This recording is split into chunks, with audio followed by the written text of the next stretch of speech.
Pag-usapan naman po natin ang mean, median at mode. Ito po yung mga tinatawag nating measures of central tendency or kung gaano po kakumpol or kalalapit yung mga scores ng ating mga estudyante sa isang score distribution. Ang mean po, ang tinatawag nating average. Kukunin lamang po natin ang sum ng scores at i-divide po ito sa total number of scores na meron po tayo. Ang mean ay ang pinaka-commonly used na measure of central tendency. Pero hindi po ito reliable kapag marami na po tayong outliers or yung mga tinatawag nating extreme scores.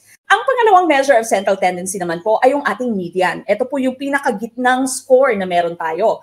Meron po tayong odd score distribution, napakadali lamang po makita yung ating median. So ang gagawin po natin, i-arrange natin ang scores mula sa pinakamababa hanggang sa pinakamataas. At yung pinakagitnang score, yun po yung ating median. Pagka meron naman po tayong even score distribution, ay kukunin po natin yung average ng dalawang middlemost scores.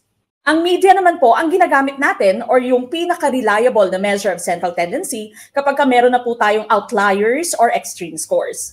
Ang pangatlong measure ng central tendency naman po ay yung tinatawag nating mode. Ito po yung most frequently occurring score. Ang isang score distribution po ay maaaring maging unimodal, bimodal, or po pwede din po maging multimodal. Tingnan po natin kung masasagot na po ninyo ang tanong na ito.